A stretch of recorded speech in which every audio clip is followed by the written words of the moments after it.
반갑습니다. 예, 보건복지위원회 두 번째로 예, 상임위원회를 다시 간 조명입니다.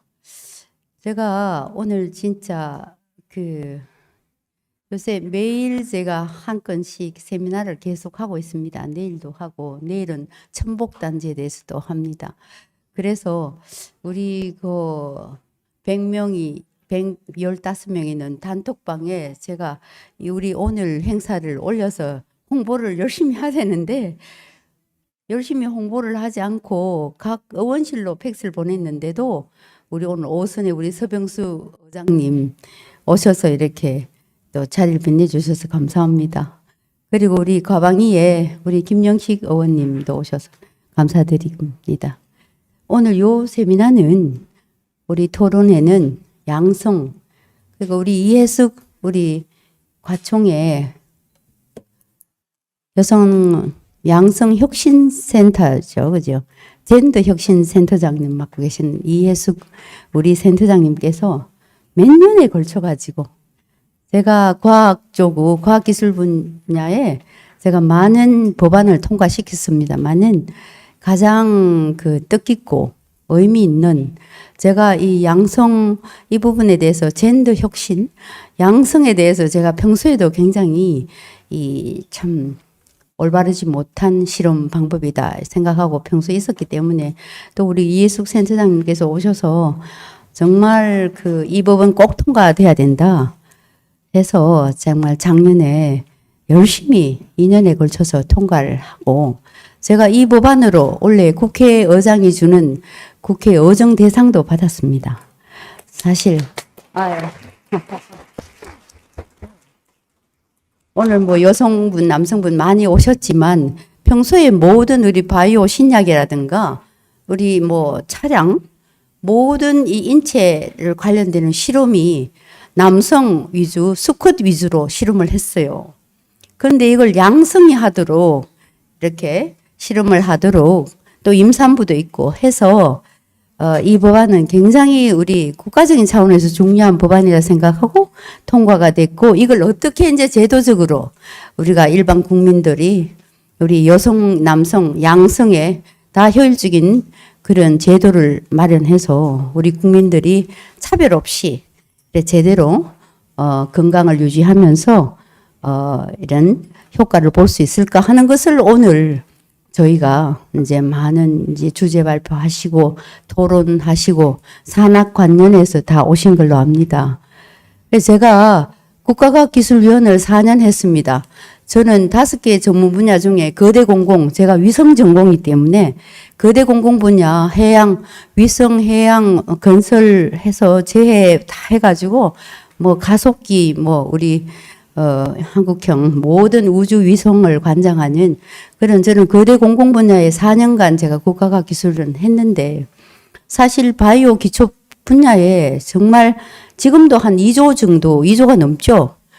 예산이 많이 투입되고 30조의 R&D, 오늘 키스텝에도 왔던데 30조의 우리 R&D 예산이 참 우리나라 국가 예산 5% 정도의 그 예산이 R&D입니다. 저희가 반도체 지금 제가 특위를 하고 있는데 얼마 전에 윤석열 대통령실에서 오차를 같이 하면서 여러 가지 이야기했습니다. OECD 국가 중에 경제적으로 잘 사는 나라 중에 우리 노벨 과학상이 없는 유일한 나라가 대한민국이라고. 너무 공무원 중에 84%가 행정직밖에 없고 기술직이 14%밖에 없다. 이런 말씀도 드렸습니다. 그런데 윤석열 대통령께서도 이런 전문직 하는 기관이나 모든 이 산하 전문성이 필요되는 그런 기관에는 공무원이 이 헤드가 돼서 하면은 발전이 없다. Employee Protection, 철밥통이라는 그런 이 신분을 가지고는 발전이 없다. 미국의 유명한 대학들이 왜 유명한 대학이 됐느냐? 미국의 대학 교수들은 매년 성과를 평가받아가 연봉을 정한다. 그런데 우리는 한 번 입사하면 끝까지 65세까지 교사나 교수나 공무원이나 이게 문제다. 생산력이 떨어진다. 이런 말씀도 하셨어요. 그래서 우리나라 훈장의 95%가 교사, 교수, 공무원입니다. 그래서 제가 그렇게 말씀드렸어요. 우리 R&D하고 연구를 평생 한 30년간 이상 출연 연구기관에 근무하더라도 포장도 받기 어렵습니다. 우리는 산업공상 이게 너무 자리 잡혀 있어가지고 우리가 자원도 없고 나라도 남북으로 나눠져 있고 국토도 좁은 나라에서 기술이 생명인데 우리 바이오 쪽에 이런 나라에서 이런 바이오나 우리 반도체나 모든 우리 기술 기반으로 하는 이런 산업들이 우리나라를 정말 부양하고 있습니다. 그래서 오늘 우리 세미나가 바이오 쪽에 좋은 제대로 된 제도를 개선해서 앞으로 바이오 산업이 그리고 아주 효과적인 그런 인체 양성 실험을 통해서 제도가 개선돼서 국익에 많은 도움이 되도록 오늘 좋은 의견 부탁드리고 저도 국회에서 심부름을 열심히 하겠습니다. 여러모로 감사드립니다. 고맙습니다. 손꼽힐 정도로 정말 활발한 의정활동 펼치고 계신 조명희 의원님의 개회사였습니다. 여러분 다시 한번 뜨거운 박수 보내주시기 바랍니다. 네, 다음은 이 바쁘신 와중에도 오늘 토론회를 빛내주러 와주신 서병수 의원님의 아주 좋은 축사 한 말씀 들어봐야 하지 않을까 싶은데요. 의원님 잠시. 네. 의원님 감사드립니다. 다음은 우리 또 의원님 한 분 더 계신데 인사 말씀 들어봐야 하지 않을까 싶습니다. 경북 구미를 지역구로 두신 김영식 의원님의 네. 축사 한 말씀 부탁드립니다. 기술이다 보니까 아마 시킨 거 아닌가 생각이 들고요. 양성 부분에 있어서는 법안도 좀 많이 발의도 했었고, 더군다나 이 지금 과학기술이 굉장히 대세인 시대에 성에 관련돼 가지고 차별 없이 편하게 이렇게 본 업무에 집중할 수 있도록 그런 환경을 만드는 것이 우리가 또 해야 할 일이지 않은가 하는 생각이 듭니다. 시적절한 시기에 이렇게 법안에 대한 토론회를 가진 걸 진심으로 축하를 드리고, 저는 과학기술인으로서 열심히 돕겠다는 말씀을 드리고, 조금 전에 우리 조명 의원님께서 산업공상인가? 그 철폐를 강력하게 주장하셨는데, 저도 열심히 지지하도록 하겠습니다. 감사합니다. 예. 오늘 토론회 공동 주최하게 된 ICT 그 포럼의 변재일 의원입니다. 바로 옆방에서 그 반도체 관련해 가지고서 초순수 기술을 우리 대한민국에서 국산화하자 한 토론회가 있어 가지고서 그것도 제가 주관하는 거기 때문에 좀 늦었다 이렇게 말씀드리고요. 이번에 오늘 행사를 지켜보면서 과연 그 남녀 또는 암수 간의 생물학적 특성이라든지 인문사회학적 특성이 다른데 거기에 대한 고려가 없이 그동안 연구가 진행됐다는 데 대해서 그랬구나 하는 것을 다시 한번 느낄 수 있는 기회가 됐고, 또 관련 법과 제도가 어느 정도 완비가 됐는데도 실질적으로 연구 현장이라든지 그런 데서 그것이 그대로 지켜지는가 이런 것들을 한번 점검할 수 있는 기회를 가진 데 대해서 큰 의미가 있다고 생각하고 있습니다. 오늘 좋은 토론 결과가 나오면은 저는 아직까지 과학기술정보방송통신위원회 의원으로 또 이번에 법안 소위하는 과정에서도 그 과학기술 분야 법안 소위로다 배정이 돼 있어서 오늘 논의되는 내용 중에서 추가적인 법적, 제도적 조치가 필요하다든지 아니면 정부가 시행하는 정책 과정에서 어떤 좀 더 개선이 필요하다는 게 있으면 적극적으로 협조해 나가도록 하겠습니다.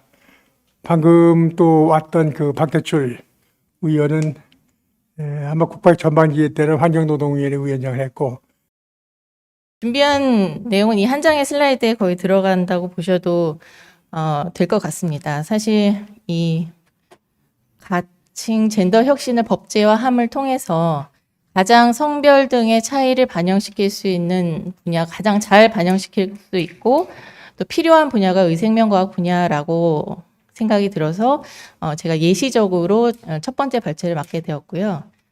이 법제화를 통해서는 결국 과학기술 정책을 유도하는 기능이 있고 이 연구 방향을 제시한다든지 국가가 이제 기본계획 등을 통해서 정책 방향을 제시하는 의의가 있습니다. 또 하나는 저희가 아까 언급해 주신 것처럼 성과의 평가 기준을 제시하는 것이 실제로는 연구 개발 활동을 하면서 연구의 방향성이 정해지기 때문에 혹은 연구 성과물에 대한 결과 평가 기준이 연구를 계획하는 데 영향을 주기 때문에 앞서 성별 등의 특성이 반영될 수 있도록 하는 예를 들어 기술 영향 평가나 기술 수준 평가의 결과가 또다시 이제 순환적으로 정책에 반영되기 때문에 이 기능과 혹은 법제화를 통한 방향 제시가 중요하다라는 말씀을 드리고 싶고요. 또 하나는 연구에 있어서 전 과정에 있어서의 이 생물학적 성과 사회문화적인 성인 젠더를 고려한 분석 등이 이루어져야만, 여기서 이제 사실 연구의 전 과정이라고 함은 연구자를 선정하거나 혹은 연구 주제를 선정하는 거에서부터 거기서 이제 연결되는 연구비의 배분, 그리고 그 연구 성과물이 연구 성과를 평가하는 단계까지 연구의 전 과정에 젠더를 고려한 분석이 이루어져야만 한다라는 전제하에, 특히 의생명과학 연구에 제가 예시적으로 제시하고 싶은 생명윤리법을 통해서 그간의 인간 대상 연구라든지 의생명과학 연구를 포함하는 큰 범위의 연구 윤리에 해당하던 부분이 법제화되고, 법제화가 됐다라고 하는 부분은 어느 정도의 실행력을 갖추느냐 혹은 구체화가 됐느냐 혹은 일부는 강제력을 갖느냐의 의미가 있습니다. 이것을 어떤 다른 과학기술 분야로 확장 가능하냐라는 것을 말씀드리기 위해서 이제 제가 준비를 하면서 또 제 다음 발제자분께서 전반적인 과학기술 기본법을 통해서 이제 이 분야에 어떻게 적용할 것인지 체계에 대해서는 설명을 해주실 것 같습니다. 좀 한정된 주제이긴 하지만 이 예시가 의생명과학 분야에서의 예시가 다른 분야로 확장해서 적용될 수 있지 않는가라고 해서 이렇게 준비를 하게 된 것이고요. 그 외에도 이제 동물보호법이나 실험동물법을 통해서 동물윤리가 법제화된 예시도 있을 수 있고, 약사법 혹은 총리령 시행규칙 등을 통해서 하위법령을 통해서 구체화를 시키는 방법도 있습니다. 그러나 최종적으로 혹은 앞서 얘기한 이 법제화를 통해서 과학기술 정책을 유도하는 과정을 통해서 최종적인 실행력을 가진 사람은 사실 연구기관이나 연구자 스스로가 될 것이고, 연구자의 자율적인 규제를 유도할 수 있다면 가장 바람직한 규제의 형태가 되지 않겠느냐라는 생각입니다. 또 하나 이런 젠더 혁신을 법제화하기 위해서는 그 정당성과 타당성이 충분히 확보되어야 하는데, 이 법제화를 통한 정당성과 타당성은 사실 달리 얘기하면 과학적 근거가 될 수 있습니다. 이 과학적 근거에 대해서는 저희 이제 이해숙 소장님께서 더 충분히 설명을 해주실 예정이지만, 결국 이 얼마나 정당성과 타당성을 확보했느냐가 피규제자에 해당하는 연구자나 혹은 연구기관의 어떤 규제 저항을 어느 정도 줄일 수 있고 합리화시킬 수 있느냐라고 하는 근거가 될 수 있습니다. 그래서 법제화는 이루어졌지만 이후에 실질적으로 반영하고 구체화하기 위한 제도를 마련하기 위해서는 사실 제도적으로 마련해야 되는 것도 있지만, 법이 아니더라도 비제도적으로도 충분히 재정적이나 정책 지원을 통해서 구체화가 가능하고, 과거에 제가 예를 든 학술지 같은 경우는 연구윤리의 중요성을 최근에는 굉장히 많이 강조하고, 여기에 있어서 이제 생명윤리법처럼 일부 인간 대상 연구에 대해서 연구윤리 관련된 법제화가 이루어지긴 했지만, 그전에는 다만 학술지 편집 규정, 투고 규정에 해당하는 혹은 일부 연구 지원 정책만으로도 충분히 연구윤리가 컨트롤되었다라고 평가받았던 이유는 그만큼 실효성이 있었기 때문입니다. 예를 들자면 좋은 학술지에 투고를 하기 위해서 연구윤리의 국제적인 기준을 따르게 되는 연구자 스스로의 자율적 규제가 이루어졌다는 측면입니다. 또 그 외에도 굉장히 이 성별 등을 반영한 혹은 젠더 혁신 분야의 연구 분야가 전문적이고 굉장히 전문적인 지식을 요하기 때문에 행정적인 규제 정책을 제시하는 데 있어서도 굉장히 전문가들의 참여나 전문적인 가이드라인, 아까 말씀드린 과학적 근거가 충분히 확보된 상태에서 지침 등이 제시되어야 한다라는 필요성이 있고요. 법제화가 이루어진 것이 정말 다 좋기만 한 거냐라는 것도 다른 법에서도 굉장히 많은 법들이 만들어지면서 그런 장단점에 대한 평가를 받긴 하지만 실제 법제화를 통해서 명확성을 확보할 수 있는 장점도 있고 이후 혹시나 발생할 수 있는 법이 적용되거나 해석되는 과정에서 분쟁 발생이 있다면 그걸 예방하거나 대비할 수 있는 장점도 있지만 결국은 입법이라고 하는 것은 뒤에 보시겠지만 결국 기본 원칙에서 반영되면서 결국 입법 기술상의 일부 한계가 있기 때문에 너무나 포괄적인 규정으로 인해서 모호성이 동시에 발생하거나 규제 대상을 한정하게 되는 효과가 있을 수도 있고 혹은 규제 대상이 배제되거나 혹은 불필요하게 중복되거나 하는 방식의 법제화를 통한 장단점이 여전히 존재하긴 합니다. 그렇기 때문에 오늘 이 토론회처럼 법제화가 이루어진 이후에 어떻게 구체화를 할 거냐, 구체적으로 실현할 거냐에 대한 논의가 필요하다라는 것이 사실 저의 발제의 핵심적인 슬라이드 한 장으로 거의 정리가 되는 것 같긴 합니다. 그래서 저희가 최근에는 이제 최근 연구성과 평가법이 이제 개정되면서 제가 아까 기본 원칙의 실현이라고 해놓은 것이 결국 이 법의 3조에서 결국 평가나 성과 관리의 기본 원칙에 대해서 얘기하면서 이 부분이 성별 등의 특성을 반영하였는지 여부를 고려해서 평가를 해야 한다라고 하고 결국 앞서 보면 이 다른 이 기본 원칙에도 뭐 공정성이나 창의성 존중, 공정성 확보, 전문성 확보와 같이 매우 모호하면서 포괄적인 용어를 사용하고 있지만 이런 용어들이 결국은 어떻게 구체화되는 과정을 거쳤는지를 통해서 그 실효성을 확보할 수 있고 이것이 마찬가지로 정부가 8항에서 정책 수립, 사업 추진, 예산 조정에 반영해야 된다라는 등등의 이 기본 원칙이 어떻게 실현될 수 있는지에 대해 아마 오늘 논의를 하게 될 것입니다. 구체적으로 이 법이 개정되면 개정 그 이유를 잠깐 보시면 그동안의 과학기술 분야에서 연구개발 사업을 추진할 때 성별 특성을 고려하지 않거나 남성적 특성이 편향적으로 반영된 불완전한 지식이나 기술이라고 표현되고 있고 이것이 결국 제품이나 서비스 시장에서 부작용을 일으킬 수 있다. 달리 얘기하면 의생명과학 연구에서도 만약 고려되지 않으면 어느 피험자 군이 배제된다면 그 연구 성과가 그 군에 대해서 적용될 수 없는 혹은 적용되었을 때 예상치 못한 부작용을 발생시킬 수 있기 때문입니다. 여기서는 이제 국가연구개발사업법이기 때문에 연구개발의 투자 손실까지 이어질 수 있다라는 것을 얘기하고 있고 또 여기서 또 주로 저희가 이제 잘 참고하는 유럽이나 북미, 다른 나라, 그리고 국제적인 기준 등등을 또 그 근거가 되고 있고 여기서는 젠더 분석을 활용하고 있다. 그리고 그 외에 이제 다른 이 정책적으로 기본 계획을 세울 때도 실제 반영해야 하는데 그것이 미미하기 때문에 이렇게 연구 성과관리법을 성별 등 특성을 반영하는지 여부를 고려하도록 개정하게 되었다라고 하는 이 개정 이유를 읽어보시면 이것이 이제 어떻게 해서 개정에 이르게 됐는지 그 타당성이 어디에 있는지를 좀 더 잘 알 수 있습니다. 그 외에 더 일찍 이제 작년에 과학기술기본법 역시 개정되면서 기술 역량 평가나 기술 수준 평가를 할 때도 성별 등 특성이 반영될 수 있도록 하고 과학기술 그 기본 계획에도 그것을 반영하고 과학기술 통계나 지표 조사 분석에도 성별 등의 특성 분석이 반영될 수 있도록 하는 개정이 이루어졌습니다.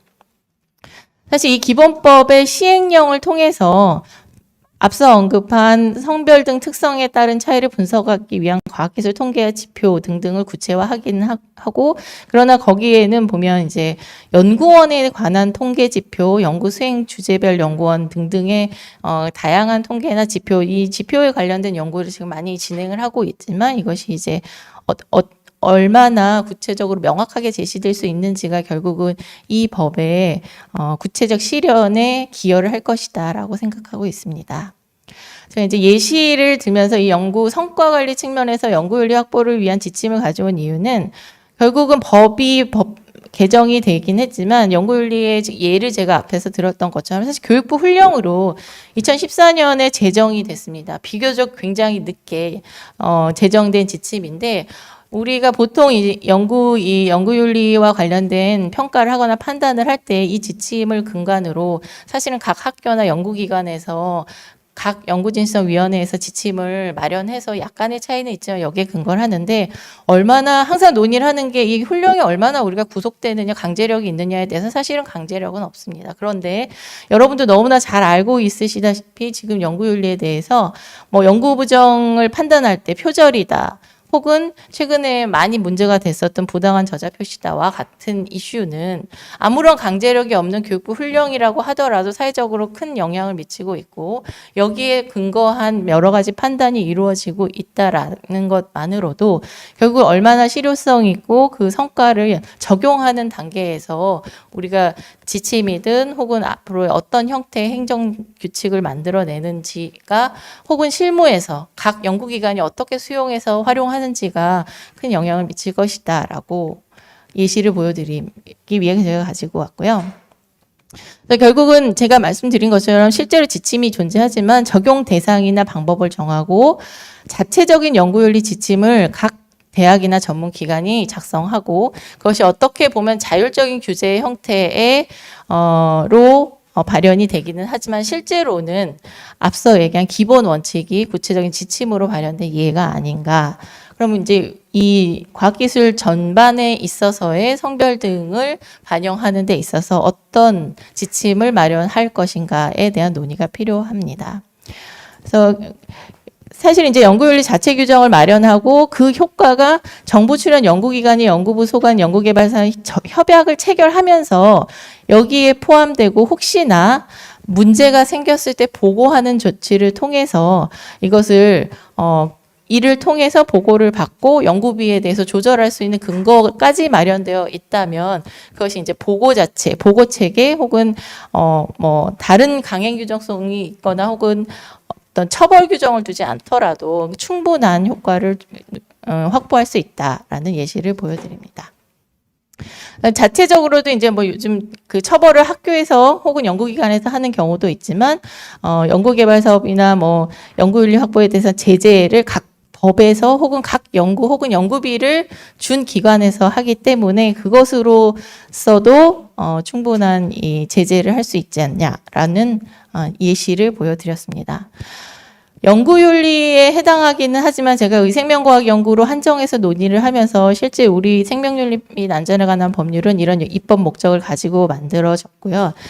이것이 만들어지면서 혹은 재개정을 거치면서 인간 대상 연구라고 하는 분야로 확대 적용시키는 과정이 있었습니다.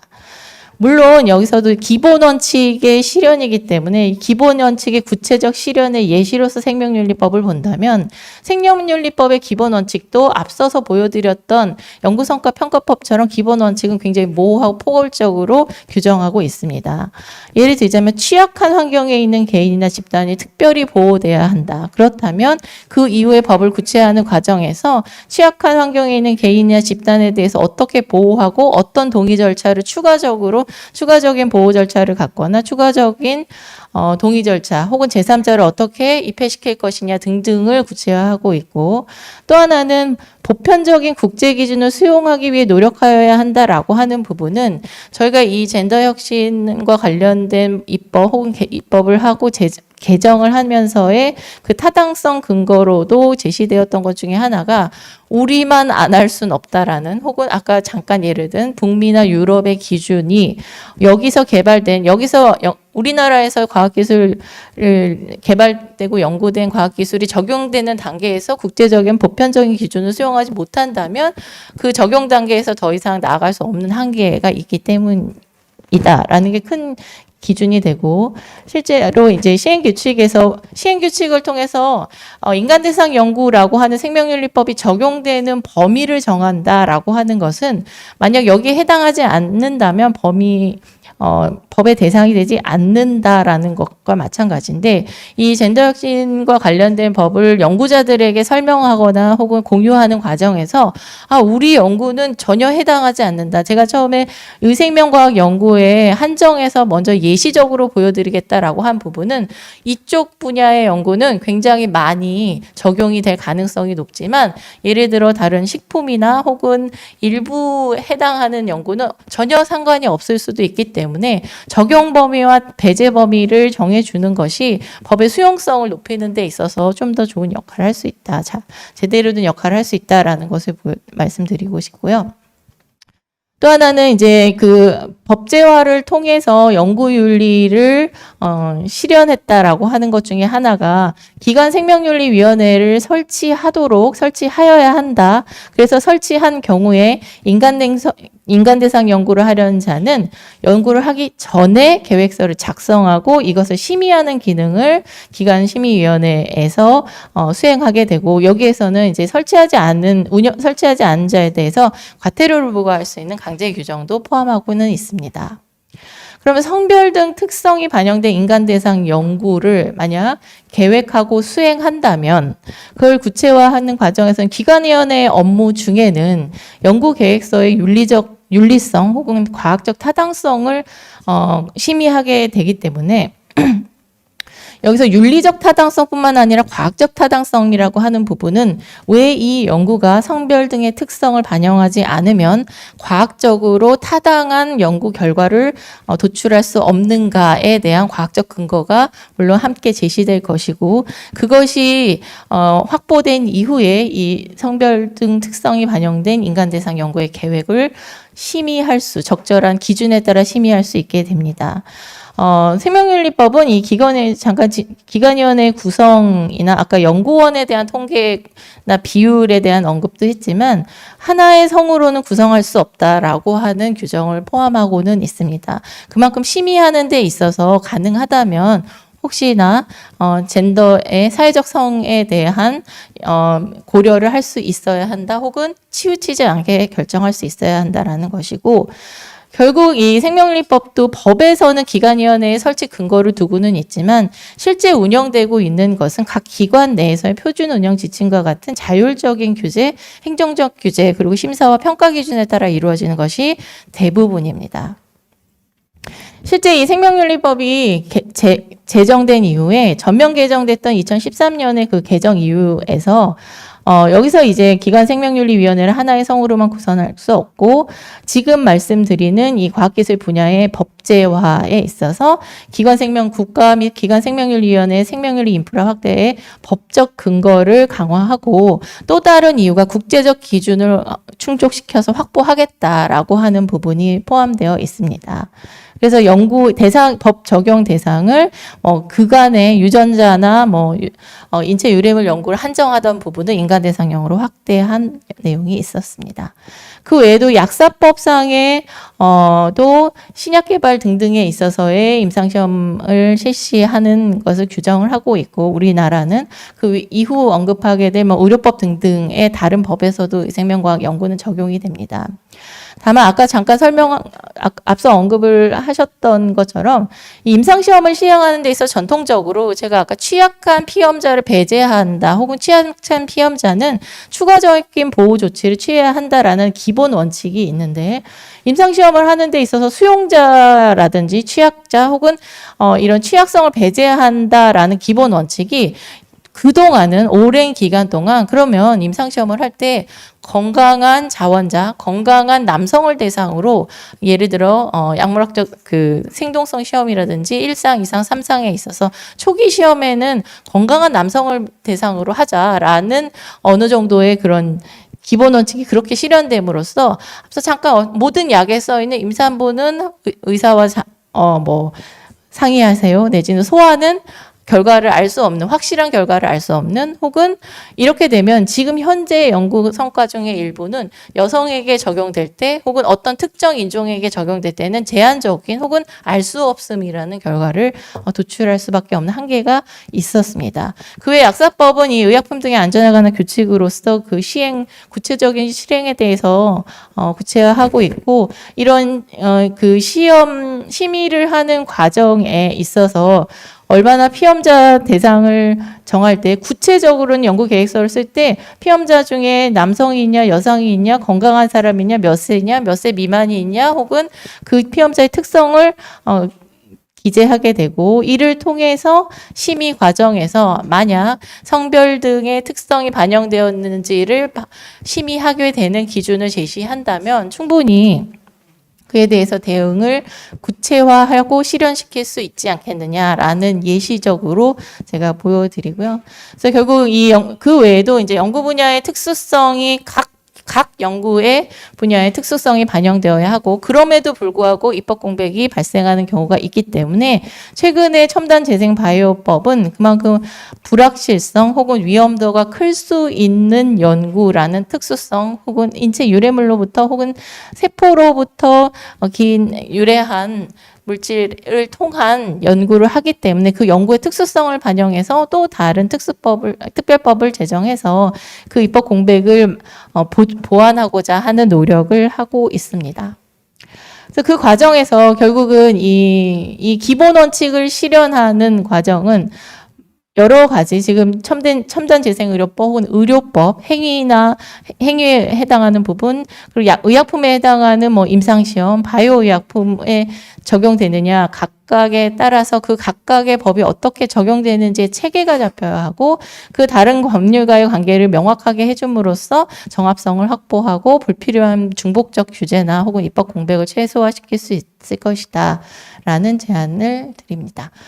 또 하나 그냥 가벼운 예로도 동물윤리도 법제화하는 과정에서 동물보호법이 제정되고 구체적으로 실험동물에 관한 법률이 만들어지고, 앞서 연구계획서를 잠깐 보여드렸던 것처럼 동물도 암컷과 수컷의 비율을 기재하고, 물론 그 기술적인 부분 혹은 과학적인 부분도 있지만 비용적인 부분도 있기 때문에 동물 실험을 할 때 암컷과 수컷의 비율을 조절하게 되고, 거의 대부분 수컷을 많이 사용하고 암컷은 그 실험의 종류에 따라서 소자를 만들어낸다든지 하는 등등을 할 때 비율을 조정한다라고 하는데, 아마도 연구의 종류에 따라서는 혹은 좀 더 높은 수준의 영장류까지 사용하는 연구라면 그 암컷과 수컷의 비율에 있어서의 고려가 이제는 이 단계에서도 필요하지 않겠느냐라는 말씀을 드립니다.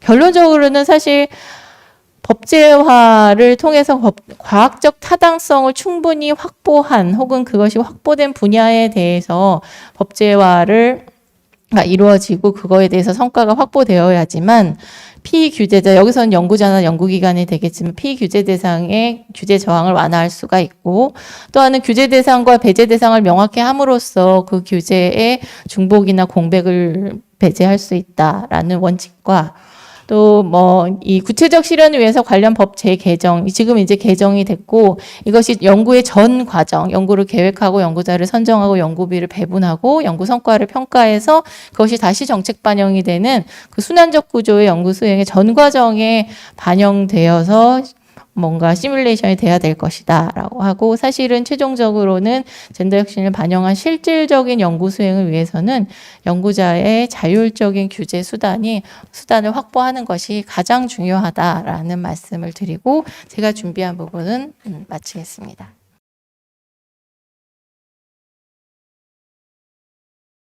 안녕하세요. 방금 소개받은 이재훈 변호사입니다. 오늘 그 많은 관심들을 이렇게 주셔가지고 저도 좋은 그 내용들을 좀 전달해 드리면 좋을 것 같다는 생각을 하면서 시작을 하겠습니다.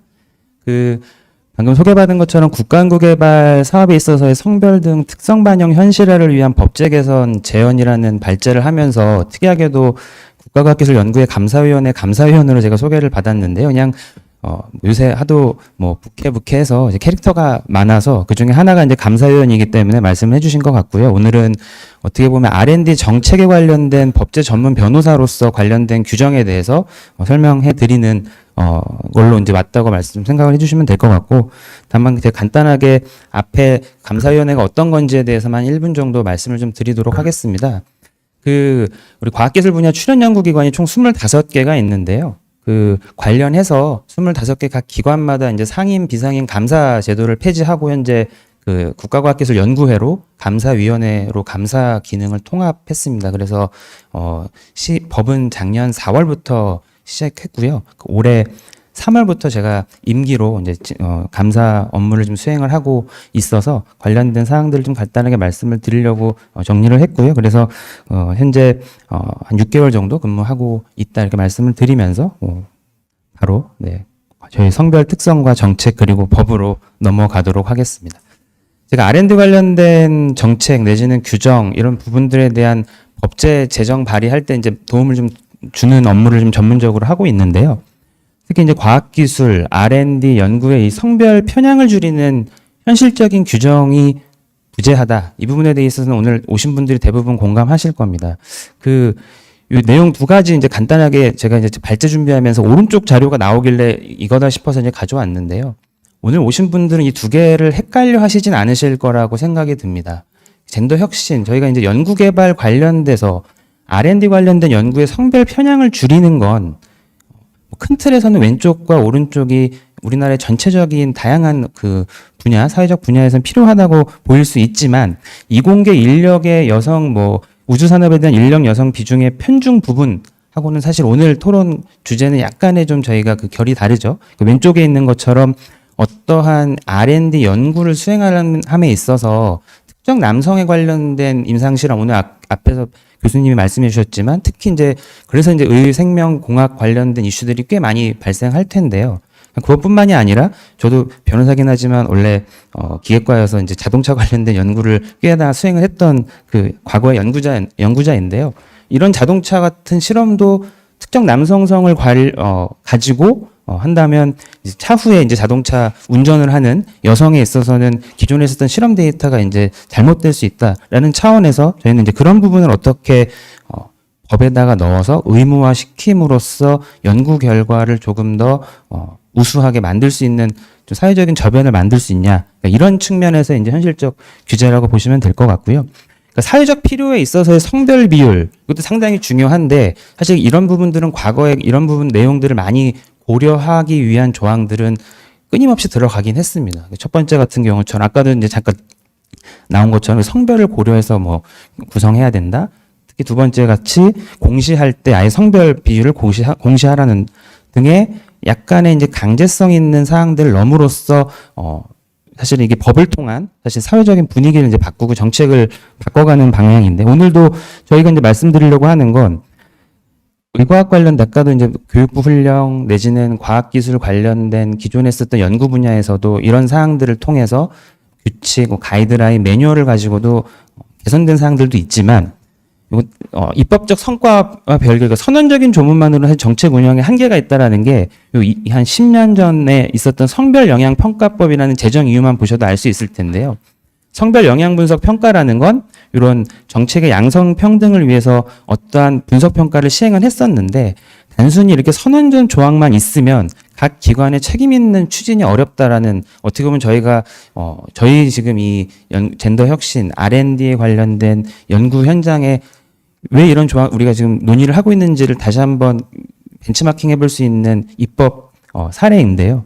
기존에도 선언적 조항만 있으면 사실은 정책은 잘 작동을 하지 않습니다. 그래서 저희도 선언적 조항을 넘어서서 실질적으로 R&D에서 이런 성별 영향을 명확하게 좀 담보할 수 있는 사항들을 담아보자. 이런 차원에서 제가 두 가지 정도 앞에 좀 서두르 말씀을 드렸습니다.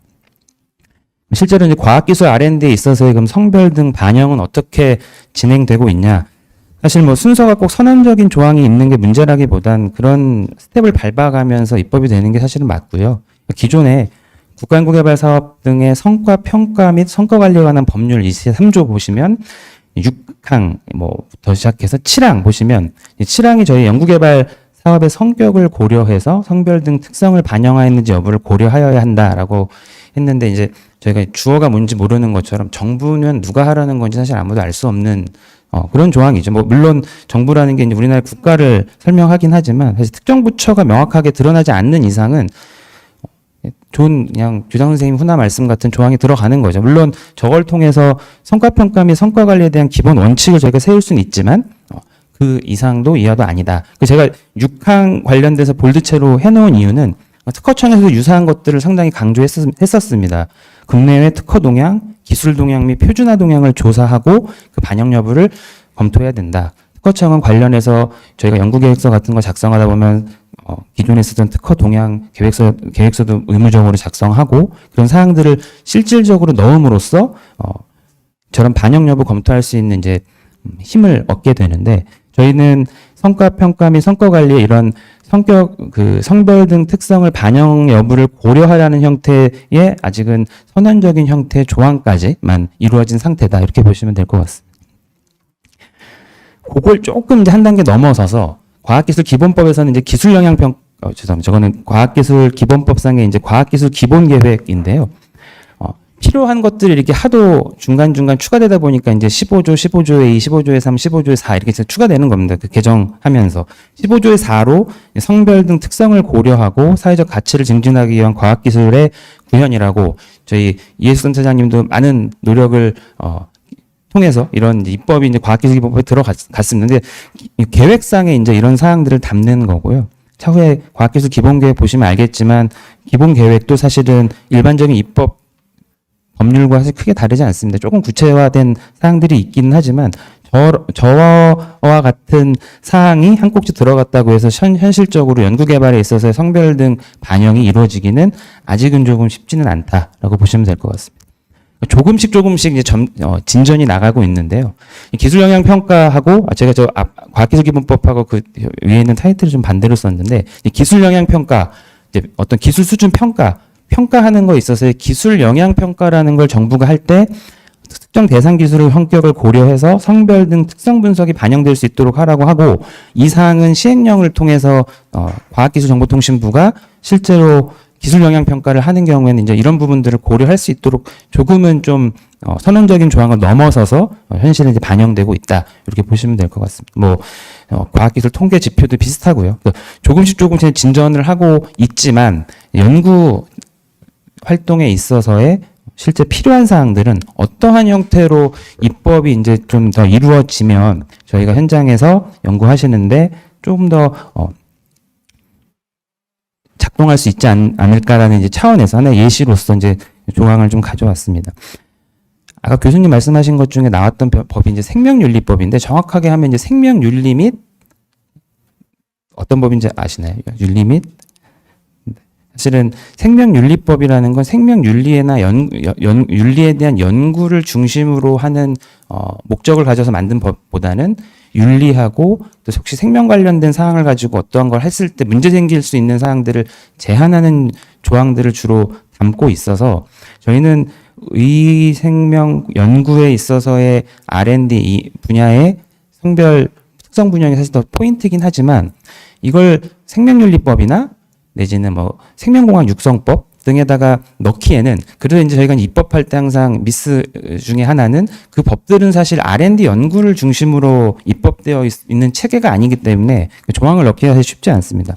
우리나라는 그 R&D 연구에 대해서는 특정 분야를 가리지 않고 이 국가연구개발혁신법이라는 법으로 모든 R&D 연구 과제에 대한 관리에 대한 표준화를 하고 있기 때문에 실질적으로 필요한 사항들은 해당 사항에다가 좀 넣어야 된다라는 차원에서 이제 이 조문을 가지고 온 거고요.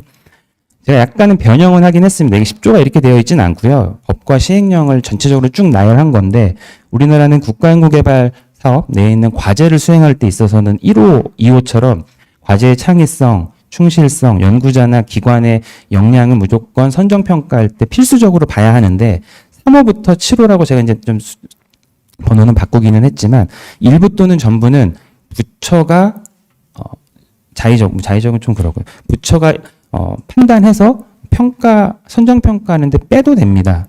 넣을 수도 있고요. 왜냐하면 모든 연구개발 과제 분야가 동일하진 않고 필요한 요소들은 다르기 때문에 그래서 3호, 4호, 5호, 6호, 7호는 실제로 정부에서 각 부처마다 연구개발 사업에 대한 목적 성격을 고려해서 선정평가할 때 빼도 되고 넣어도 됩니다. 현재 그렇게 이제 입법되어 있고 시행이 되고 있어요. 7호, 6호, 7호처럼 저희 8호에도 사실상 연구개발 과제, 약간 제가 형식적으로 넣어왔지만 과제에 있어서의 성별 등 특성 반영 적합성도 필수적으로 부처에서 필요 없으면 빼고 필요하면은 필수로 넣을 수 있도록 연구개발 과제 수행에 있어서의 선정 과정에 꼭 필요한 사항이다라는 것들을 아예 기재하면 어떨까라는 차원에서 이제 하나의 좀 어떻게 보면은 약간의 좀 비판을 받을 수는 있지만 이런 형태로 내용을 넣고 좀 더 토론해봐야 되는 거 아니냐라는 차원에서 조문을 하나 이 국가연구개발혁신법 제10조 관련된 사항에 넣은 거고요. 선정평가까지 너무 강한 거 아니냐라고 또 하면 사실은 연구개발 과제 다 아시잖아요. 공고가 뜨면 선정평가 지원해서 선정평가 가서 협약하고 협약서 뭐 변호사님 저도 첫 장 빼고 뒤에 거 읽진 않고 뒤에 사인만 쭉 합니다만 보시면은 협약서 꽤 많죠. 협약서 내에 관련된 사항에 또 이렇게 저희가 많은 것들을 사실 기재하고 있습니다. 연구인력 확보, 아까 교수님 말씀해 주셨지만 등록 기타 사항, 수집 활용, 시설 장비 확충, 모든 연구개발 과제 수행하실 때 시설 장비 확충하는 거 아니고 네, 성과 등록 기타가 하는 과제도 있고 아닌 것도 있겠죠. 협약서는 사실 표준 협약서 양식은 있지만 그 과제에 따라서 협약서 양식은 또 부처마다 변형, 약간 좀 활용할 수 있기 때문에 연구개발 과제에 있어서 성별 등 특성 반영 적합성에 대한 사항도 특정 연구 분야에 있어서는 부처에서 필요하다면 협약서에 관련된 사항을 넣고 그런 부분들을 의무적으로 연구자가 수행할 수 있도록 의무 부과를 하면 그게 이제 결국은 이 정책, 법을 통한 정책의 좀 실현이지 않을까라는 차원에서 이런 형태로 이제 협약서에 넣을 수 있도록 좀 문구를 수정하는 방법도 하나의 방법일 수 있겠습니다. 앞에 거는 이제 국가연구개발 혁신법은 과제를 수행하고 과제를 평가하는 그 과제에 대한 어떻게 보면 수행이라고 보신다면 그 성과 평가 및 성과 관리에 관한 법률에서는 큰 틀에서의 선언적 조항은 들어 있었잖아요. 관련돼서 계획에서 성과평가 관련된 국내외 특허 기술 및 표준화 각 동향까지 되어 있어서 거기에 성별 특성 등 반영에 관한 사항도 성과평가 계획 사항에 넣으면 그 과학기술 기본 계획에 들어있는 것처럼 여기서 이 법에서도 평가 관련돼서도 이제 한 스텝씩 좀 더 나아가야 되지 않나라는 차원에서 요거는 성과평가법에서는 좀 추가적으로 좀 더 계획 내에 넣는 거를 먼저 고려해봐야 되지 않나라는 차원에서 요게 들어가면 기본법처럼 이제 실질적으로 어떻게 평가해야 되는지가 또 그 다음 단계로 넘어갈 수 있지 않을까라고 말씀을 좀 드렸습니다. 네, 제 발제는 여기서 마치도록 하겠습니다. 이렇게 법도 통과되고 그렇기 때문에 오늘 제가 드리는 말씀 같은 건 어찌 보면 필요 없는 이제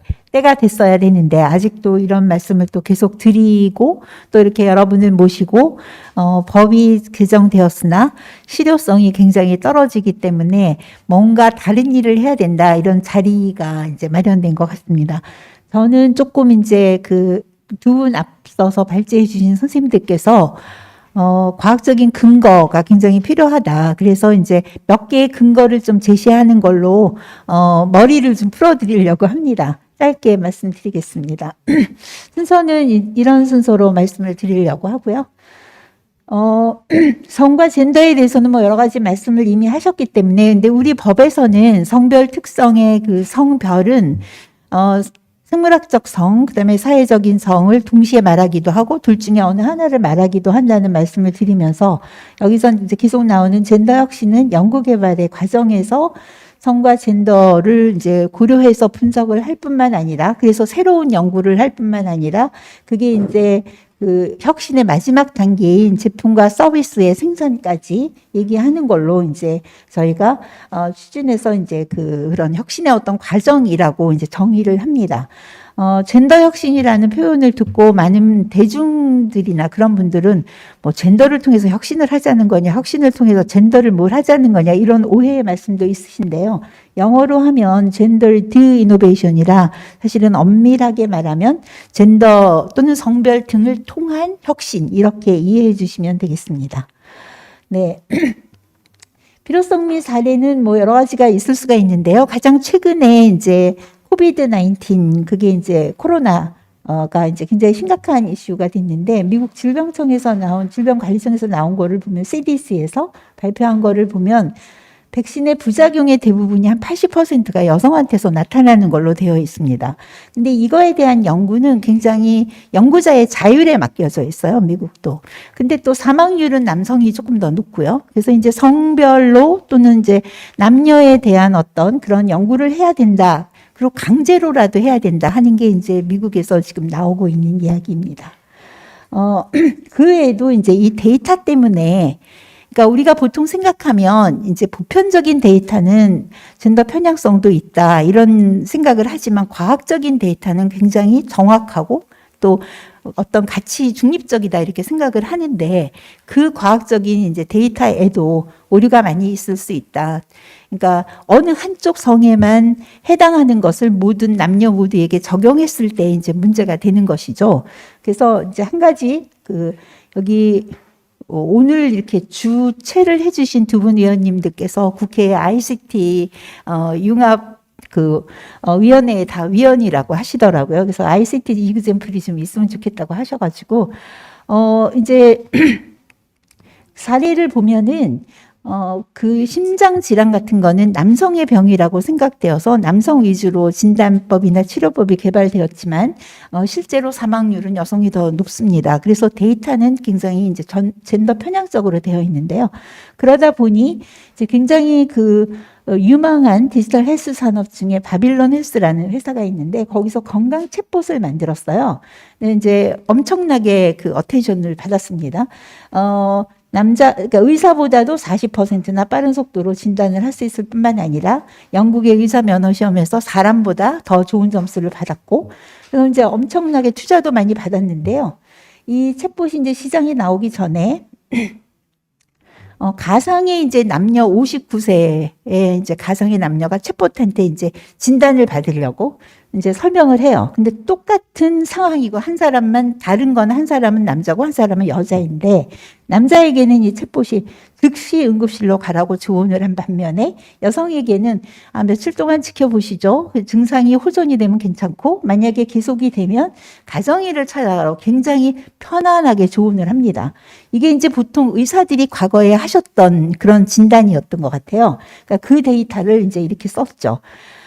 그래서 이제 그렇게 한 이유는 남성은 심장마비의 가능성을 받고 여성에게서는 우울증이나 공황장애가 있을 것이다. 이렇게 이제 생각을 하게 된 것이죠. 그래서 이제 건강 챗봇 AI가 고발도 당했어요. 남녀 차별로. 그래서 이제 시장에는 아직은 못 나온 것 같습니다. 사실은 디지털 헬스 산업은 지금 급격하게 성장을 하고 있어서 2027년까지는 약 5천억 불 이상이 이제, 시장 규모라고 하는데 어쩌면 더 커질 수도 있을 것 같습니다. 그러면 우리가 갖고 있는 많은 과학적인 데이터가 이렇게 편향되어 있다고 한다면 거기서 나오는 이제 AI와 관련된 것들이 이제 이런 편향을 가질 수가 있겠죠. 가장 최근에 나온 미국 의학 할리몬에서는 AI와 메디슨 의학이라는 이제 보고서에서 9가지 이제 권고사항을 내놨는데요. 굉장히 이제 아주 포괄적인 보고서입니다.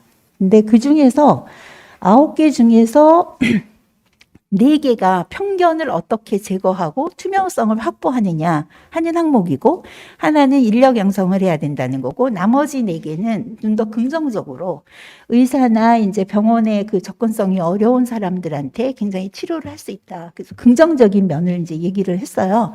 근데 그거를 보면 사실은 이 과학기술 젠더 혁신이 얼마나 중요한 이슈인지를 알 수 있는데, 아직도 저희가 이제 이런 필요성을 또 얘기하고 있는 것이 어찌 보면 좀 너무 뒤처진 게 아닌가 하는 생각도 듭니다.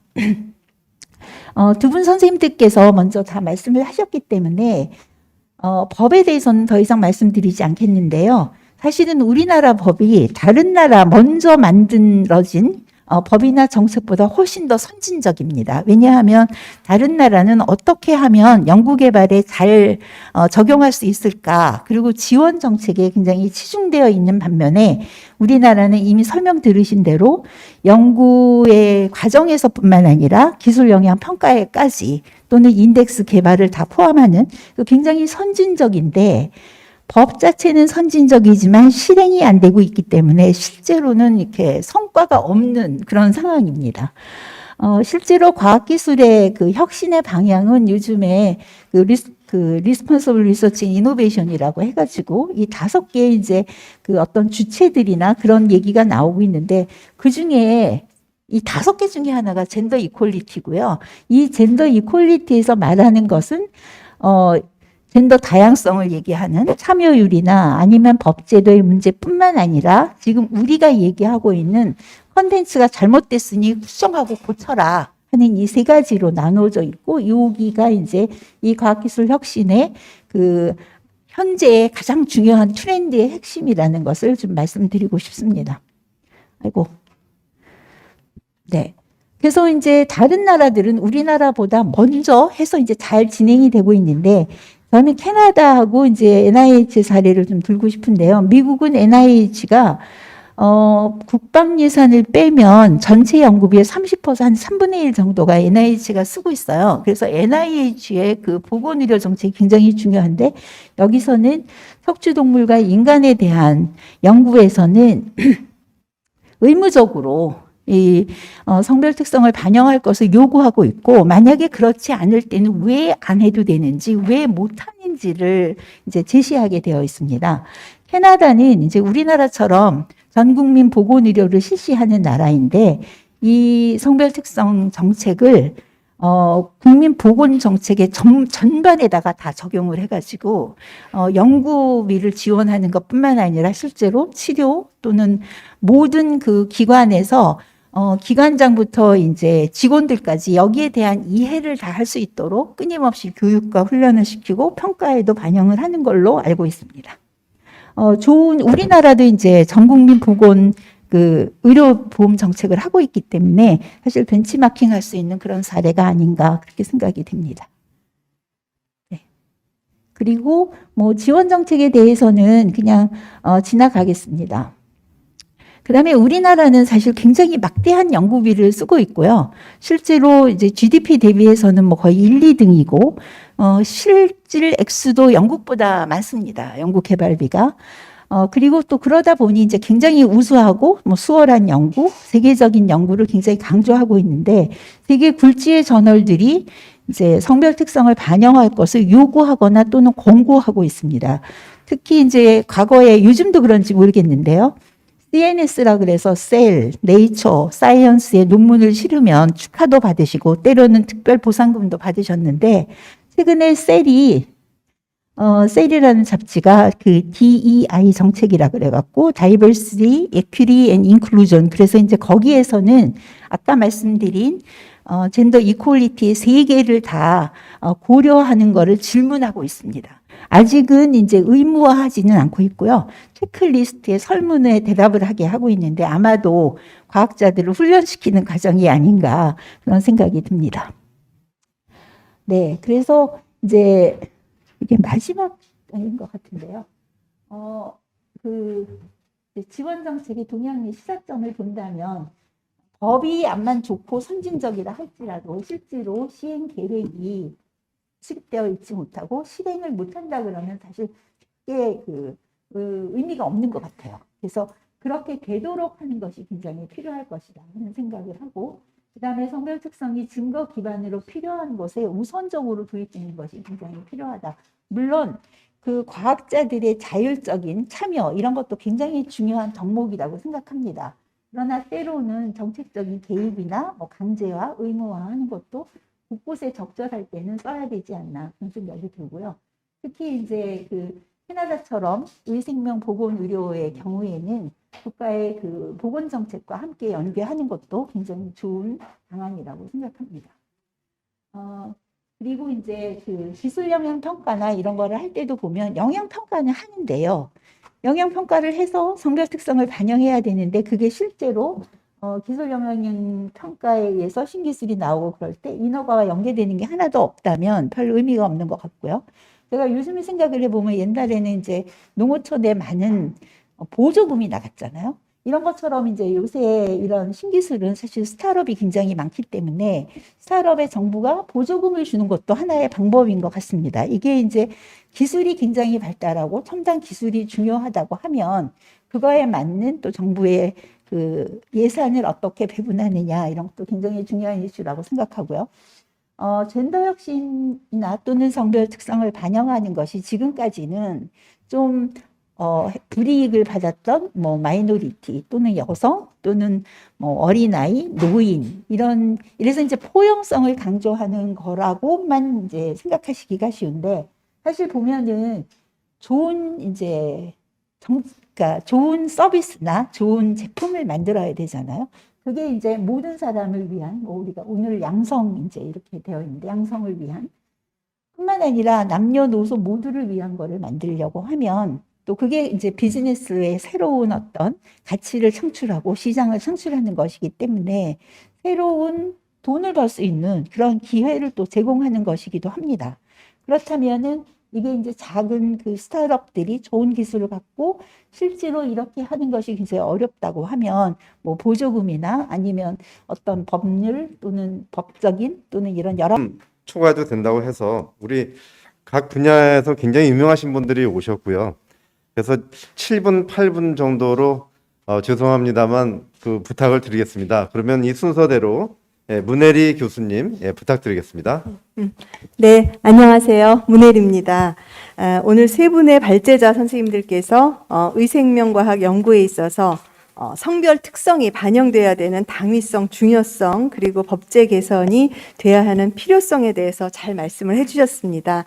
저는 의약품의 개발 및 인허가 그리고 사용에 있어서 성별 특성 반영에 초점을 맞추어서 좀 말씀을 드리고자 합니다. 질환에 있어서 그 질환의 발병률 그리고 사망률이 성별에 따라서 달리 발병된다는 그러한 증거가 보고가 되고 있습니다. 그렇다면 이에 따라서 의약품의 개발 그리고 용량을 결정하는 데 있어서도 성별 특성이 반드시 반영이 되어야 함을 말씀드리고 싶습니다. 암을 비롯해서 간질환, 중추신경계, 그리고 심혈관계 질환에서 특히 남성, 여성 간의 차이가 나타나고 있습니다. 이러한 질환의 발생률과 사망률에 있어서 남성, 여성 차이가 나는 요인으로는 첫째, 환경에 대한 노출, 생활 습관 차이를 들 수가 있습니다. 흡연, 음주가 대표적인 것이지요. 둘째는 성 호르몬의 차이가 있습니다. 여성 호르몬, 남성 호르몬 다릅니다. 그리고 셋째는 성염색체에 의한 유전자 발현과 조절 기전의 차이를 들 수가 있습니다. 자, 그렇다면 또 이렇게 성별에 따른 약물 동태에 있어서의 차이도 많이 보고가 되고 있습니다. 약물에 대한 신체 반응이 남성과 여성에서 다르게 나타난다는 것입니다. 어떤 약물이 우리 몸에 들어오면 흡수가 되고 분포가 되고 대사가 되어서 다른 형태로 전환이 됩니다. 그리고 나서 최종적으로 배설이 되죠. 이와 같은 흡수, 분포, 대사, 배설 이 일련의 과정을 파마코키네틱스, 즉 약물 동태라고 하는데요. 성별에 따라서 약물 동태학적 차이가 나타날 수 있다는 그러한 연구 보고가 최근 많이 나오고 있습니다. 이렇게 양동학에 영향을 주는 요인으로는 위산 분비, 또 위장, 신장, 혈류 차이, 또 근육, 지방 조직의 상대적 비율 차, 호르몬 변화 등이 남성과 여성에 있어서 다른 이유가 될 수가 있고요. 특히 약물 대사 효소의 발현 그리고 활성이 성별에 따라서 다르게 그렇게 입증된 바가 있습니다. 약물에 대한 부작용도 성별 차이가 보고가 되고 있습니다. 아까 이해숙 소장님께서 말씀하셨듯이 그 예로 코로나 백신 부작용이 여성에서 더 많이 보여진 그것도 예죠. 그렇기 때문에 어떤 약물의 치료 효과를 높일 수 있으려면 지금은 약물이 그냥 소아냐 아니면 성인이냐, 또 성인도 체중에 따라 그렇게 용량을 결정을 합니다. 남성, 여성 구별이 거의 없죠. 그렇게 되면 치료 효과를 높일 수가 없고 반드시 남성, 여성에 있어서 차별적인 약물 선택 그리고 차별적인 권장 용량이 제시되어야 함을 강조하고 싶습니다. 이와 같이 성별에 따라서 의약품의 유효성과 안전성에 있어서 차이가 날 수 있기 때문에 의약품의 인허가를 위한 임상 시험을 실시할 때 반드시 성별을 고려해야 할 것입니다. 우리나라 식품의약품안전처에서는 2015년 12월에 의약품 임상시험 시 성별 고려사항 가이드라인을 제시했습니다. 이 가이드라인에 의하면 여성의 그 임상시험 참여가 제한될 경우에 안전성, 유효성에 관한 아주 극히 제한된 정보만이 제공될 우려가 있으므로 임상시험에 남녀 시험 대상자를 모두 포함해야 함이 명시되어 있습니다. 그리고 또 추가로 초기 임상시험에 가임기 여성이 참여하는 경우에 특별히 고려를 해야 된다.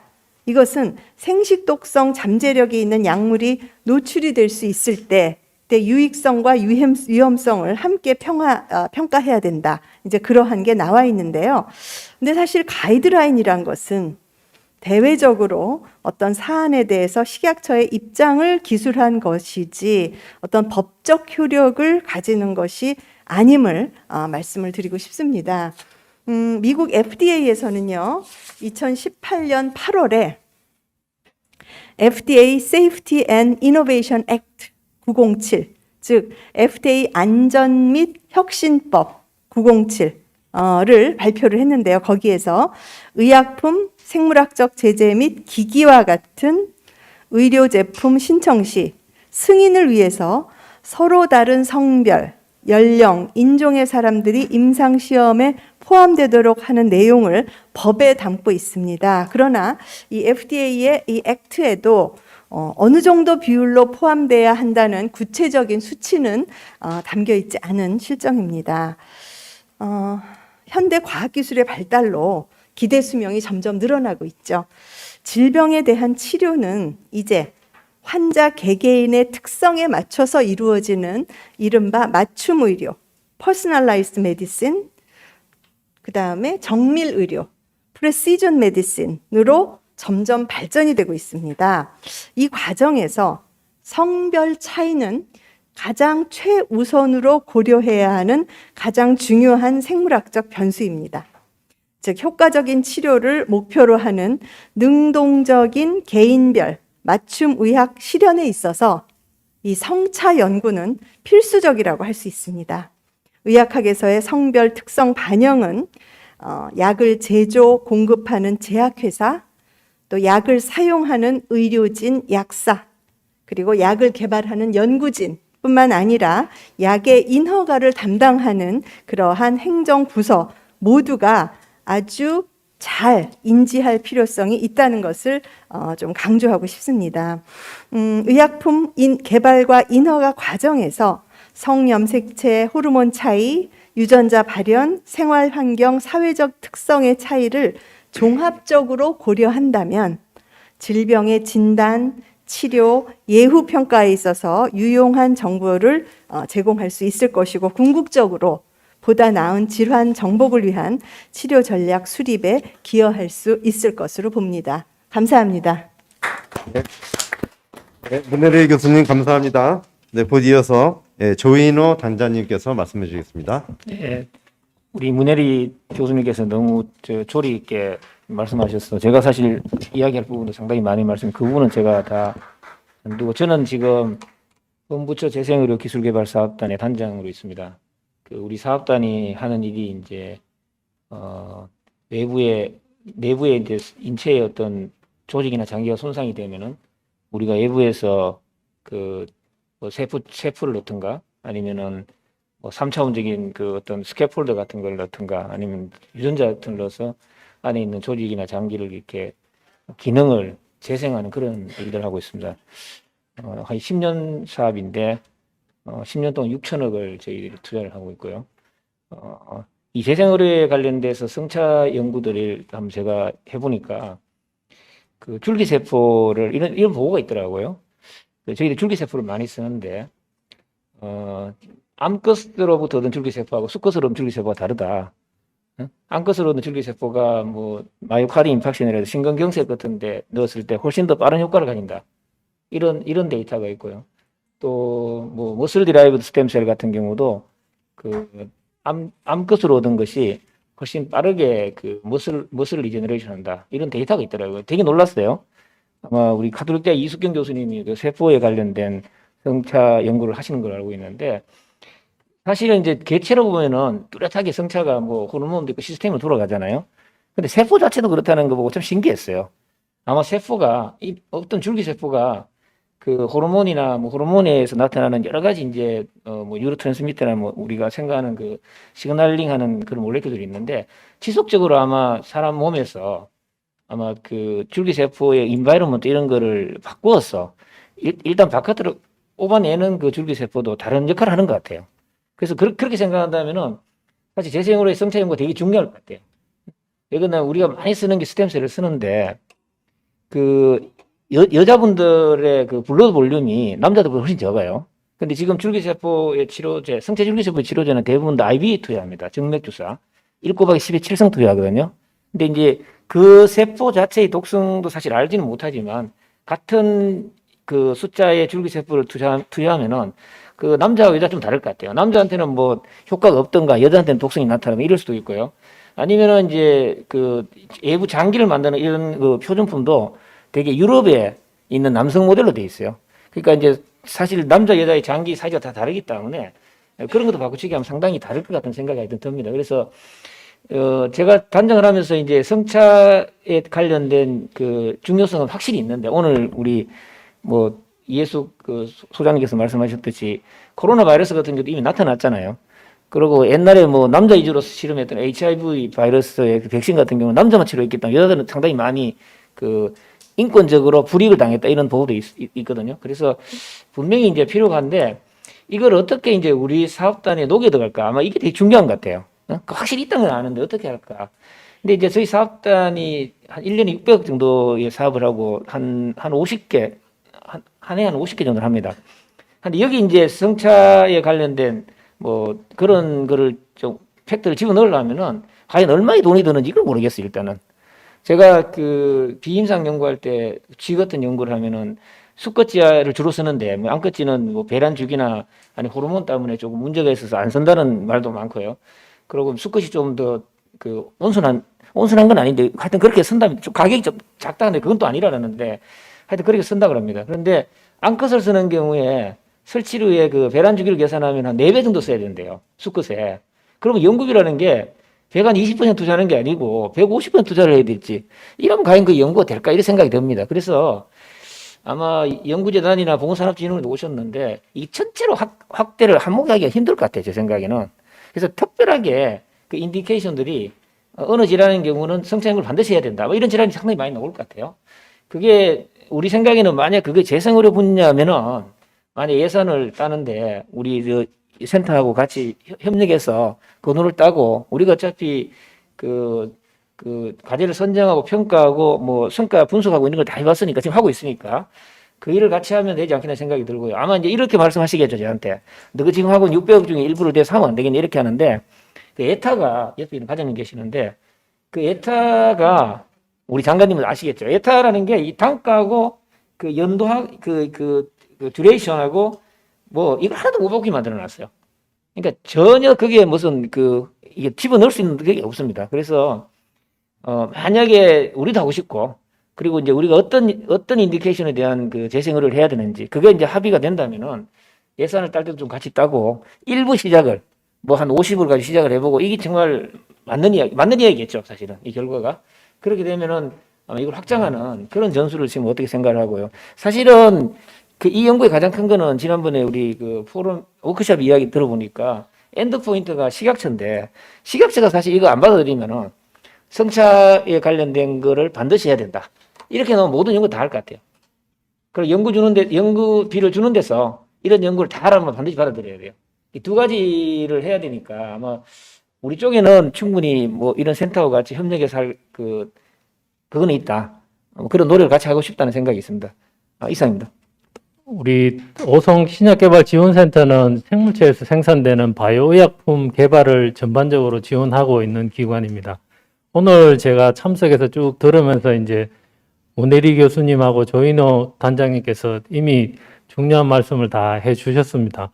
그러니까 보통 우리 연구자 입장에서 보면은 그동안 이제 관습적으로 해오던 거는 실험할 때 양성을 다 고려하는 게 아니고 호르몬에 대한 영향을 적게 받는 수컷을 주로 사용하는 실험을 했었고 그런 문제들이 실제로 임상으로 갔을 때 온전하게 임상에 대한 효과나 독성을 제대로 예측할 수 없다는 걸 잘 알고 있기 때문에 미국 같은 경우는 연구비를 관장하는 국립보건원하고 그다음에 규제기관인 FDA에서 이게 양성에 대한 결과를 요구를 하고 있습니다. 그래서 우리나라도 마찬가지로 이제 독성 평가하는 거하고 임상 같은 경우는 그런 양성에 대한 자료를 요구를 하고 있는데 실제로 우리 밑으로 이제 비임상 단계, 연구 단계로 내려가면은 그게 제대로 반영되지 않고 있고 그동안 이제 연구되어 있는 결과들 분석해 보면은 양성을 동시에 사용한 그런 그 연구보다는 단일성을 사용해서 했는 게 더 많고 그 다음에 그 중에서도 남성에 관계되는 그런 단일성을 사용한 경우가 훨씬 많았습니다. 결국은 그런 것들이 양성을 제대로 반영하지 않으면은 임상 단계에 갔을 때 약효하고 독성을 제대로 예측할 수가 없습니다. 이렇게 가장 많이 차이 나는 게 아까 문혜리 교수님이 말씀하셨듯이 남녀 간에 이게 질병에 대한 동일 질병에 대한 발병률 차이를 보면은 분명히 차이가 있고 특히 여성 같은 경우는 자가 면역 질환에 대해서 취약하다고 보고가 되어 있습니다. 그런 이런 그 특성을 반영하기 위해서는 반드시 오늘 발제자께서 이제 말씀하셨듯이 연구 개발 단계에서부터 이게 그 연구 과제를 평가할 때 그런 것들이 잘 고려가 되어 있는지를 평가 단계에서 하고 나중에 이제 그 평가하는 거는 과제 계획서의 평가 단계에서 반드시 그게 좀 체크될 필요가 있다 하는 거하고 실제로 그게 또 지켜졌는가 하는 것은 마지막 이제 결과 평가 단계에서도 평가할 필요가 있다 하는 거를 좀 강조드리고 싶고요. 그 다음에 지금 그 평가하는 시스템이 임상에 사람하고 얼마나 닮아 있는가에 따라서 임상에 갔을 때 실제로 약효나 독성을 정확하게 그 예측할 수 있는가를 결정하게 됩니다.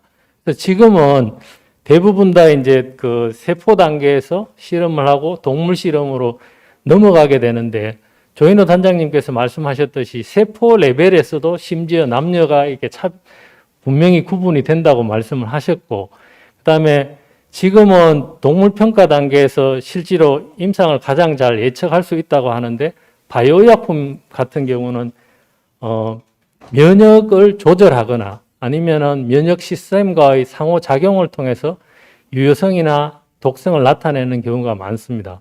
그러한 이유 때문에 지금 동물에 대한 그 동물 윤리나 아니면 동물 사용에 대한 제한 문제로 하는 게 아니고 실제로 임상을 제대로 예측할 수 없기 때문에 그 평가 시스템을 지금 그 대체할 수 있는 시험법을 그 개발하려고 많은 노력을 하고 있고요. 그때 사용하는 것이 보통 줄기세포를 사용한다든지 사람한테 유리되는 세포를 사용하게 되는데 저조차도 최근에 이제 그 대체평가법에 대해서 계획을 하고 있었는데 이 젠더에 대해서 전혀 고려를 하고 있지 않았습니다. 그래서 만약에 동물 사용을 최소한으로 줄이고 대체평가법이 만들어진다면은 그때 지금 이게 양성을 고려하는 게 반드시 필요하고 이런 시점에서 이런 토론회를 가지고 이래 연구를 하는 사람들이 그러한 인식을 가질 수 있게 한다 하는 건 굉장히 중요한 그 의미가 있다고 생각하고 저는 이제 이게 아까 이제 자율에 의해서 어떤 연구를 잘 할 수 있으면 좋은데 사실 자율화하는 게 연구자 입장에서는 잘 되지 않습니다. 그래서 반드시 중요한 거에 대해서는 법제화를 통해서 약간 통제를 할 수도 있고 통제 이전에 좀 전에 말씀하셨듯이 어떤 계도를 통해서 평가서에서 그게 실제로 담겨져 있는지 하는 거는 법을 만들지 않고도 대부분의 이제 연구 과제, 연구비들이 국가를 통해서 나가기 때문에 그 단계에서도 충분히 조절이 가능하다고 보고 나머지 이제 규제 단계에서는 식약처에 이미 그런 것들이 평가하고 있기 때문에 가능하다고 보고 저는 마지막에 결과에서 이제 잘못됐으니까 어떤 규제를 가하는 것보다는 이미 계획서 단계에서 평가를 잘 해서 그것들이 반영될 수 있도록 하는 그런 정책들이 더 바람직하지 않겠나 생각합니다. 이상입니다. 네. 감사합니다. 예, 역시 우리 이재우 센터장님께서 우리 포럼의 의의와 중요성을 마무리해 주셔서 감사드리고요. 그럼 한두 분 정도 그 플로어에서 질문을 받도록 하겠습니다. 혹시 예 말씀하시죠? 여기 마이크 예 백희영 교수님 부탁드립니다. 네, 젠더혁신센터에서 지금 전문위원으로 있는 백희영입니다.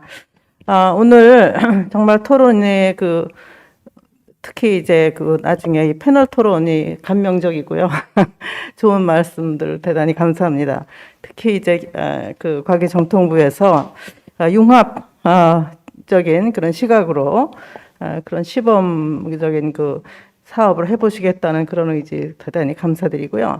여러 가지 또 성과 평가에도 반영하시겠다는 거 감사드리고, 두 분, 저희가 사실은 이제 의료생명 분야 쪽에 이게 많이 관여되는데, 오늘 두 기관에서 나오신 거 감사드리면서, 사실은 지금 세포 연구에 대해서 이재욱 위원님 좋은 말씀 해주셔서 대단히 감사드리고요. 왜냐하면, 저희는 이제 센터에서 세포의 성별 DB를 만들어서 굉장히 그걸 처음부터 중요한 이슈로 저희가 하고 있는데, 사실상 외국에서조차 아직 이걸 손대지 못하고 있는 것이거든요.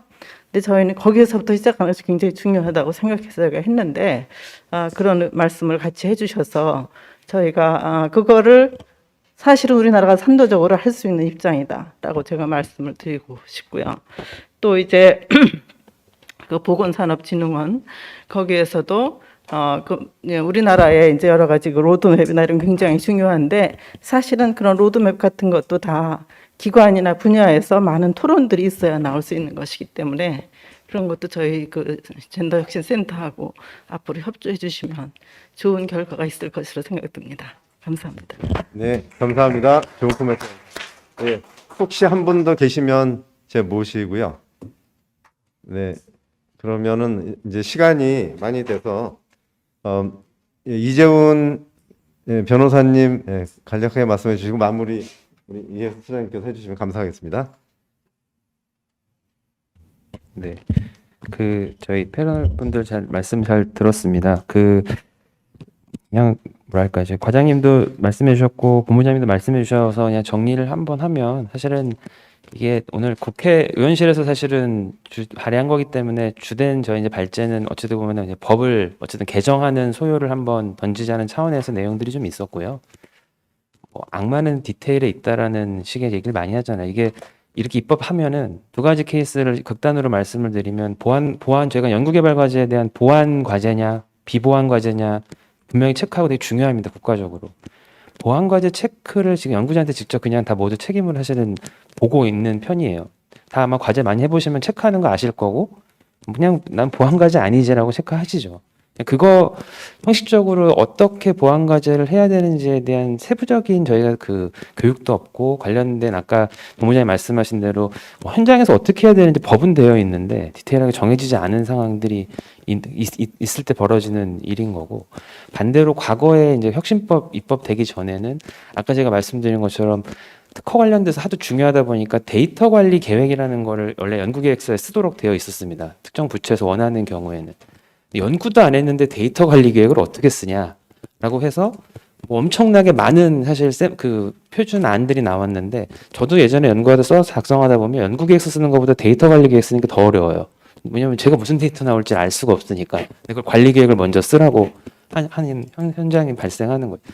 그런 부분들에 있어서 저희가 탑다운 형태로 오늘 입법 관련된 사항들에 대한 논의도 많이 했지만, 바텀업을 해서 현장에 계신 의견들도 많이 모으고, 아까 과장 말씀하신 대로 시범 사업을 통해서 현장에서 어떻게 이걸 양식을 저희가 갖추고 핀포인트로 어떤 것들을 좀 주로 먼저 작성을 해야 되는지, 그런 논의도 사실 좀 같이 이루어지면은 확실히 이 입법 관련된 저희 어쩌면 동력에도 그냥 뭐가 준비됐길래 이걸 하겠냐라고 했을 때 이렇게 할 수 있다라는 것들이 좀 많이 백데이터로 저희가 만들어질 수 있기 때문에 동시에 좀 잘 필요로 하다는 말씀을 오늘 어떻게 보면 토론자분들께서 말씀해 주신 것 같아서, 저도 이런 사항들에 대해서 좀 더 고민을 해보고 저희 센터장님하고 관련된 저희 법제도 연구에서도 많이 좀 더 연구를 좀 해보도록 하겠습니다. 네, 감사합니다. 네, 감사합니다. 네, 이혜수 소장님 부탁드립니다. 네. 일단 저는 먼저 감사하다는 말씀을 좀 여러분께 드리고 싶은데요. 특히 조명희 의원실에 보좌관님을 비롯해서 여러분들께 진심으로 감사드립니다. 저희가 이제 이런 토론회를 사실 여러 번 했었는데, 오늘처럼 이렇게 그 미시적인 것부터 거시적인 거에 대해서 그 실현 방안이 이렇게 잘 보인 적이 좀 없었던 것 같습니다. 그게 이제 발제해 주신 두 분 선생님과 그다음에 패널 선생님 덕분인 것 같고요. 근데 또 패널 선생님들을 다 의원실에서 이렇게 초청을 해 주셨어요. 그래서 그 안목을 다시 한번 감사드립니다. 사실 그동안 우리나라가 이 법이 통과됐을 때 해외에서 뭐 엄청난 그 박수를 받았어요. 그리고 나서 이제 그 다음에 뭐 어떻게 됐냐 그럴 때 정말 민망하고 창피했거든요. 할 말이 없는데 그래도 또 우리 안에서는 막 이렇게 얘기하지만 밖으로는 뭐 이런 것도 있어서 이런 것도 있어 이렇게 얘기하고 싶은데 할 수 없어서 참 민망했었는데 오늘 이제 말씀가 한 분 한 분이 정말 소중한 말씀을 해주셨는데 먼저 과장님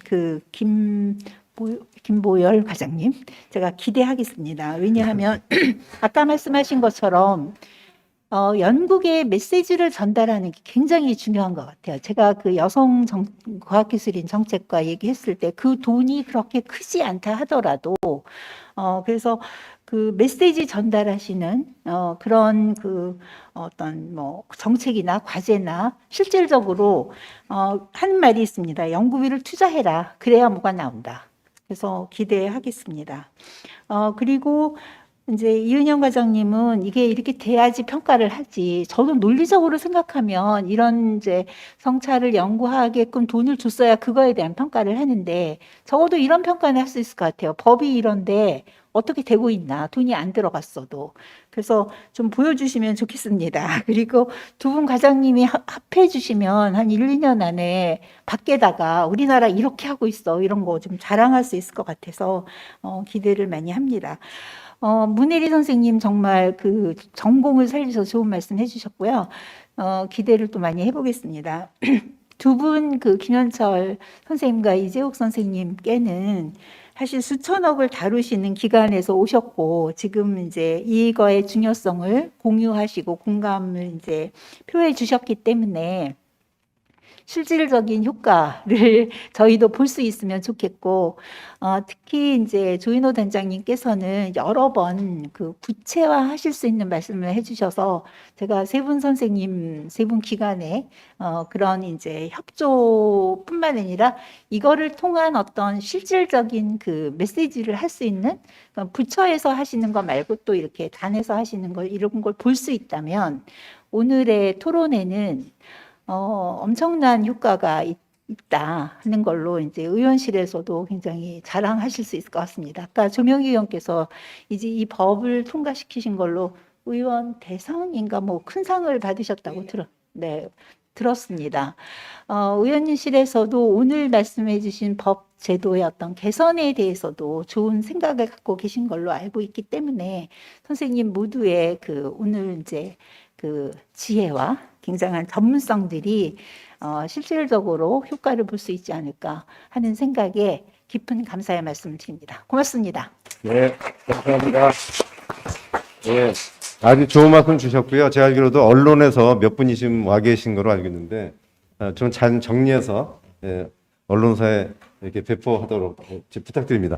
그러면 이제 마무리하려고 하는데 우리 조명희 위원님 의원실에서 혹시 말씀 그냥 마무리하면 됩니까? 네, 감사합니다. 조명희 네. 의원님이 지금 사실 내용 다 알고 계시고 관심이 많으신데요.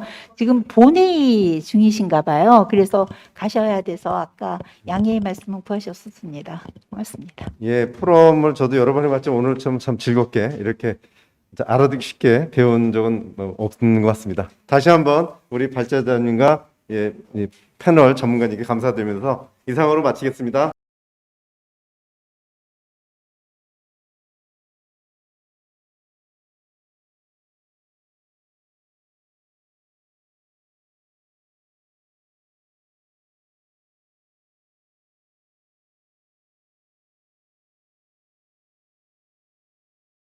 네, 감사합니다.